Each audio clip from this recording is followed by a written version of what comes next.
Live from downtown Detroit, home of WDIV and Click on Detroit, Local 4 News at 5 starts now. A horrible attack on a 63-year-old woman right here, and today we learned there are 2 suspects in custody. And Storm Tracker 4 shows a fresh round of snow making its way toward Metro Detroit, and the timing is not great. But we're going to begin with the coronavirus and the 5-day total from the holiday weekend, 25,329 new cases. So the average there about 5,000 cases a day, which is down significantly, but we have to factor in less testing going on over the holiday. 137 more deaths have been reported, including 57 from a vital records review. Now, check out the 7-day moving average. You can see numbers hit a peak last week, but we still have to keep in mind it was a holiday. New numbers of COVID hospitalizations paint the real troubling picture here. Right now, 4,386 COVID patients are in Michigan hospitals. That's the highest number we've seen for the duration of the pandemic. And the number of children hospitalized with COVID has now jumped to 139. That is the highest we have ever seen. Before today, it was 71. And with Michigan in the middle of this 4th wave, Governor Gretchen Whitmer was here in Metro Detroit talking about the crisis. Once again, pleading for Michiganders to get vaccinated and wear masks while indoors. But she did have more insight into her thinking about how to attack these new cases. And Rod Maloney spoke with the governor today. He's in the newsroom with more. Rod? Yeah, Devin, you know, the governor continued holding to her position that no mask mandates are necessary at this point. At the same time, she did say the new COVID variant Omicron is a concern, but she believes that we do have the tools necessary to fend it off. All the information is that these vaccines still hold up well against all the variants that have come and gone, but viruses mutate, and that's why wearing a mask while you're inside is crucial. Our COVID numbers are too high. They've always been too high.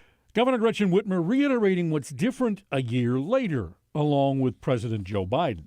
This variant is a cause for concern, not a cause for panic. On the campaign trail, Joe Biden criticized then President Trump for his travel ban, calling it xenophobic and fear-mongering. Today, the president said of his own, the reason for the immediate travel ban is there were a significant number of cases, unlike any other country, well, there are few around South Africa in the world. We needed time to give people an opportunity to say, get that vaccination now before it heads. It's going to move around the world. Back here in Michigan, where hospital beds are filling to near capacity with COVID patients, Henry Ford Infection Control and Prevention Director Dr. Dennis Cunningham said, on a scale of 1 to 10, I'm probably going to give this one an 8 out of 10, simply because there's so many mutations here. And as I'm looking at the different mutations and what they code for, it has me a bit concerned. Any COVID is too high, especially when we have access to vaccines and we know masking works. So let's give our hospital workforce, support by everyone doing their part and getting vaccinated. Well, the governor did remind that there are mask mandates in effect in many school districts, and she also said that MDHHS has put out its best practices. But she also said, look, we're going to have to learn to live with COVID, and considering the prevalence of the vaccine, she says it is preventable. Yeah, Rod, Dr. Cunningham clearly worried, but I think also found a positive to take away from what we know so far about the new variant, right? Right. And what he did say was that it is less deadly and less severe in terms of the cases, at least what we've seen so far. What he did also say is that, look, we have to see what the Thanksgiving effect is of all people getting together. And he said we're about 2 weeks out from having the real understanding of where things are with this new variant. That'll be quite an insight, especially as we head into the next holiday, which is right on its tail. All right, Rod. Now, we were expecting to get new numbers from the state on COVID outbreaks in schools. Now, those numbers have been delayed because of the Thanksgiving holiday. They will now be released tomorrow at 3 p.m. So the lingering question, what impact will Omicron have on the situation in the U.S. and Michigan? Ahead here at 5:30, we'll ask the head of the FDA's vaccine advisory panel to share his thoughts on where we go from here and whether it's better to get a booster now or wait for a potentially updated vaccine. That's at 5:30. We got our first real shot of snow over the weekend, and now more on the way once we get into the Yeah, we got the sleds out this weekend. Oh, It did wasn't you? Oh, much, nice. but you know, on that first snow, the kids are excited, Andrew. Yeah, my son had a ball on our little hill that was in the neighborhood.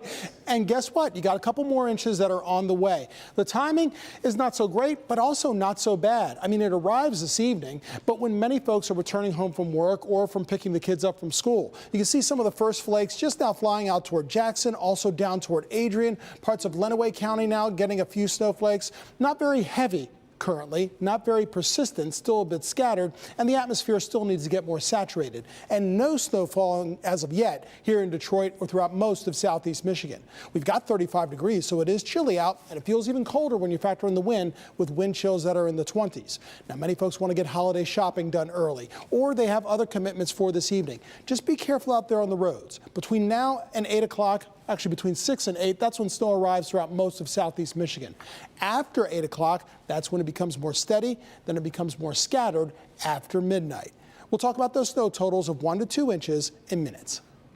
All right, thank you, Andrew. And with the snow coming overnight, you'll definitely want to tune in to Local 4 News today for weather and traffic on the 4s. They get things started at 4:30 a.m. Tonight, the Local 4 defenders are uncovering brand new information in the sexual assault of a 63-year-old woman on Detroit's west side. Detroit police say 2 men are in custody, and it was the people in the neighborhood who helped them crack the case. Defender Sean Lay live right now. And Sean, any update on how that woman is doing? Yes, Karen. Days ago, family told us it was not looking good for that 63-year-old. Today, we got multiple updates from family saying she is improving. There are improvements to talk about. Also, where this took place at this church, Connolly, take a look, has been locked up. We're not kidding around. We will relentlessly pursue those who victimize our community. Detroit Police James White announcing the arrest of 44-year-old Elvin Shepard, charged with assault with intent to murder. The victim, this 63-year-old woman, it happened November 14th. The victim was left for dead in front of this church on Joy Road. Reacting to the arrest on the phone, the victim's niece, who tells us her aunt remains in the hospital fighting for her life. She's still fighting. She still has very severe brain damage. They took her off the breathing machine, so she's like breathing on her own. She's trying to come out of it, slowly but surely, but she doesn't. I mean, she's really, the brain trauma is the worst. Police say Shepard allegedly beat the woman, but she was also sexually assaulted. Police revealed today they believe 2 men attacked her. They were both together during certain aspects of the crime. Police were led to the suspects by tips from a fed-up community. It is not just the police that is looking for you. It is the community coming together to look for you. Another family member of the victim says family members have also been out looking for the men who attacked her. What do you make of 2 guys attacking her? They lucky the police got him. Yeah, they very lucky. I told the police that. Horrible attack happening outside of this vacant church. However, it's locked up because there's reports of people living inside the church, creating a safety hazard. Karen, let's talk about the second man. He's being held on an unrelated arson charge right now. However, he is being investigated for that sexual assault. And Elvin Shepard, he's being held tonight on a $250,000 cash bond, no 10%, Karen. Now, Sean, I know you've been doing some digging. Any criminal history on the first man charged in this case? Let's check him out. Yeah, we did check Elvin Shepard. He has a marijuana charge from almost 20 years ago that got thrown out, and a domestic violence charge in 2010 where there was no conviction. Also, very tight-knit community here. No one here has ever heard of him before. Much more to learn on him coming up. All right, we know you'll stay on top of it. Thank you, Sean. We've got breaking news just in from Pennsylvania, where prosecutors are asking the U.S. Supreme Court now to review the decision that overturned Bill Cosby's assault conviction. His attorneys long argued that admissions Cosby made during the civil lawsuit should have never been admitted in the criminal trial because of a prosecutor's alleged promise not to file charges over that. They won that argument, and of course Cosby was released back in June after 3 years in prison. Well, prosecutors now say there was never any promise made and immunity was never on the table. Experts say this is a legal long shot, but there's the most recent filing, and we will keep you posted. For years, a newspaper in Columbus has kept track of how many days it's been since Michigan last beat Ohio State. Well, after Saturday, we figured it's time to flip the script and help them out. For those counting, it has been 730 days since the Ohio State Buckeyes last beat the Wolverines. But the Wolverines sure are riding high after Saturday's massive win over the Buckeyes. It was what a Saturday. What a game. And now they're, of course, looking ahead to Saturday's Big Ten championship game against Iowa. Bernie joins us now with all the excitement for that matchup. Well, yeah, I mean, you can celebrate all you want, but there is a huge couple of steps to make here. Michigan fans would love a couple more days to enjoy the fruits of Saturday's win over Ohio State.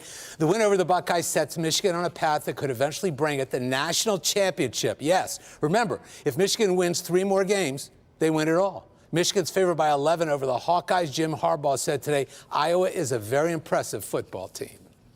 Iowa's been ranked number 2. They've had a tremendous season. Now you watch them, watch what they've done week in and week out, and you have a clear understanding of what they are and who they are. And so it's going to take the same kind of preparation. There you have it from Jim Harbaugh. Again, Michigan did not play Iowa this season. One more item to remember. Nothing matters in all of this till tomorrow night when the playoff rankings come out. We're back later with more on Michigan's takedown of Ohio State and what they have to do next. I don't necessarily expect a let up, but if you've spent your entire year thinking about Ohio State, then you get past this one, you can't afford to slip up now. Well, I'm sure the signs inside Schembechler Hall now say, don't forget, how are you going to beat Iowa today? Right. You know that. They've moved it all. Yeah. All right, Vern. Well, it happened again along the Detroit River. Yeah, the defenders have been reporting on this for years, and now new tonight. What the state is saying about a new dock collapse right near the site of that major collapse back in 2019. Also, a fire breaks out inside a Detroit home with 6 people inside. More on that coming up. Here's Hank. High-tech thieves, they are out there. They are trying to get a piece of the action as Cyber Monday deals are revealed. Not only do we have information about the big deals online, but also all the important information to keep you safe. It is coming up new tonight in my Help Me Hank report.